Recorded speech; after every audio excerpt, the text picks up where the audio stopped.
So really, it's an honor to be invited to the Criterion Closet.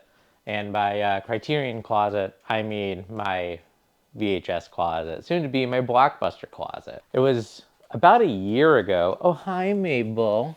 So it was about a year ago that I started to collect VHS tapes. And as you can see, I have a problem. I have the gene where you start to collect things and then you're like, well, why should I only have one thing when I could have a lot of them? Let's see. It all started because of this. I went to Goodwill. Kira and I have been going to Goodwill a lot because we were either getting rid of some of my mom's old stuff or we were getting rid of some of our old stuff because we were moving into this place. But we've been going to Goodwill a lot, and I'm always taking a look at the VHS selection. And this time I looked and they had pretty much every Scooby-Doo VHS tape that you can imagine. And that got me really intrigued because I like Scooby-Doo. I like Scooby-Doo tapes. I think this one in particular is very good. This is Scooby-Doo on Zombie Island. This was sort of like the Scooby-Doo Renaissance. And I just think this is a fun one to have. And all of these other tapes, and I was like, well, I can't have just one of all of these Scooby-Doo tapes. I gotta have all of them. And then I go to my spouse, Kira. I guess we were still fiancés at the time. And I was like, this is gonna start something. Like, this is opening up a whole can of worms. And they were like, just do what you want. And I was like, all right. So I got all of these Scooby-Doo tapes, and that started this collection. So like I said, this was basically like a year and a half of collecting, and I pretty much filled up the entire closet. As you can see, I actually started going into a second row. I don't want to go into second rows. I could make more room.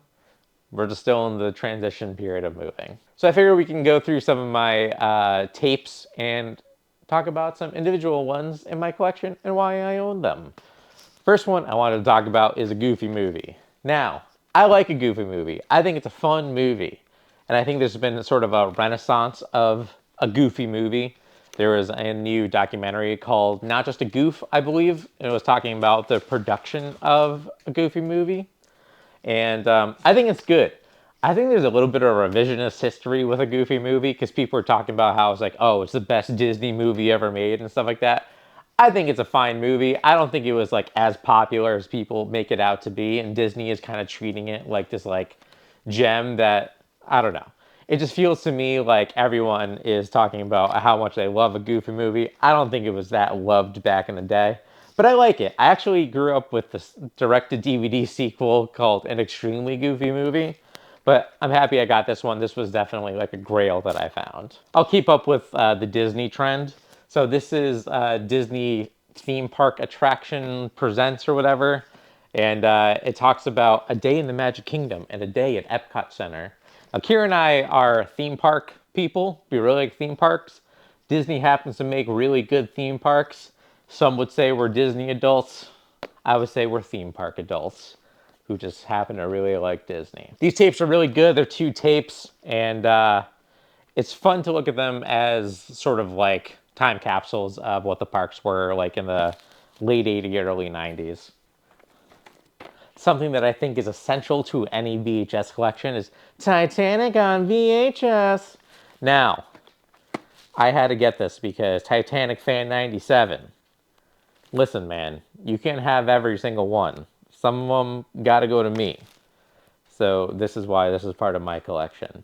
Because I think Titanic Fan 97 can't have them all. Now, these are not in any sort of order right now. Kira was really happy to find this. This is the 90s Pride and Prejudice series or mini-series. It's all the tapes. They've watched through them recently, and some of them were just like not watched that often. And sometimes when tapes haven't been watched in a long time, the tape needs to actually like stretch. And because it hasn't been stretched in a while and it's really like taut, the picture's going to bounce a lot when you're watching it on a VHS player. So that was the case with this one. But Kira was very happy to find this. The best thing about VHSs is that they're not always movies. Sometimes they're just like informational things. So these 2 I found at flea markets. I think they might have been the same flea market. But this one is Taking Control of Your Hair Loss, which I just think is fun. It's still sealed, which is awesome. And then, I don't know, I'm just a big fan of tapes that are just like, they're funny. It's goofy. I bought it for like $2. The other one that I found that I was super excited about was America's Most Unique Fair, a memoir. Memoir. This is about the Danbury State Fair, and I'm in Connecticut. Danbury is like a half hour away from me. I went to college in Danbury, so I always knew about the Danbury State Fair. But this one is all about it, and I actually haven't watched this yet, and I want to. But I saw that, and like, of course, it's gonna be part of my VHS collection because it's like it's part of where I'm from. I just think that's really cool. Part of my history. Some tapes I found at conventions. I found the Teenage Mutant Ninja Turtles and Teenage Mutant Ninja Turtles 2. Now, these are tapes that I had as a child. I don't know where the first one is. I know where my second one is, which is actually just a recording of TMNT 2. I think it's just a bootleg or something. I don't know. I got it from my cousin Dan. But yeah, some of them can be a little bit more expensive than I'm hoping to pay for. Most of them that I find at Goodwill, I find for like $2. These I might have paid like $8 each, which is a little bit higher than I want to pay for VHS just because of like the quality and stuff.